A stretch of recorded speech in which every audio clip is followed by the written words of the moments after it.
बंदर और खरगोश की कहानी। एक जंगल में बहुत सारे जानवर रहते थे। उसी जंगल में एक बूढ़ा बंदर भी रहता था। बंदर अपनी होशियारी और चतुराई के लिए जाना जाता था। जंगल में जब किसी प्रकार की मुसीबत आती थी तो सभी जानवर अपनी समस्या का हल निकालने के लिए बंदर के पास ही जाते थे।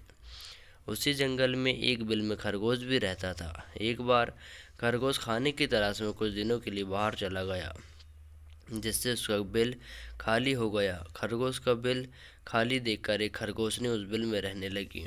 कई दिनों बाद जब खरगोश वापस आया तो उसने देखा कि उसके बिल में एक खरगोशनी रह रही है।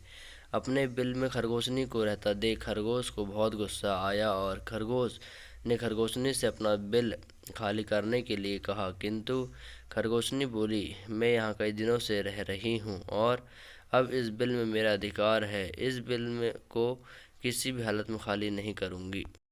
खरगोशनी की बात सुनकर खरगोश बोला, तुम तो अभी कुछ दिनों से ही इस बिल में रह रही हो। यहाँ कई वर्षों से रह रहा हूँ मैं तो कुछ दिनों के लिए बाहर चला गया था। तुम मेरे बिल पर कब्जा नहीं कर सकती, ऐसा नहीं करने दूंगा।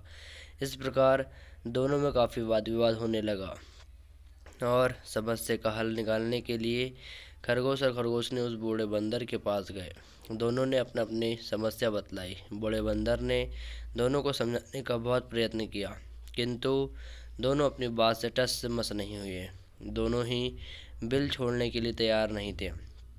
दोनों की बात सुनकर बूढ़े बंदर ने कहा, मैं बहुत देर से तुम्हारी बातें सुन रहा हूँ और मुझे लग रहा है कि तुम दोनों में से कोई भी इस बिल को खाली नहीं करना चाहता। अब तुम दोनों बड़े हो गए हो और तुम्हारी शादी की उम्र हो गई है। मेरे विचार से तुम दोनों के स्वभाव भी आपस में मिलते हैं, इसलिए तुम दोनों आपस में शादी कर लेना चाहिए। इससे तुम दोनों को बिल भी खाली नहीं करना पड़ेगा और दोनों इस बिल में अपना दावा भी कर रह सकते हो। खरगोश और खरगोशनी दोनों को बंदर की बात समझ में आ गई। उन दोनों ने आपस में शादी कर ली। दोनों की शादी में जंगल के सभी जानवर आए। इस प्रकार खरगोश और खरगोशनी एक साथ सुखपूर्वक जिंदगी जिताने लगे उसी बिल में।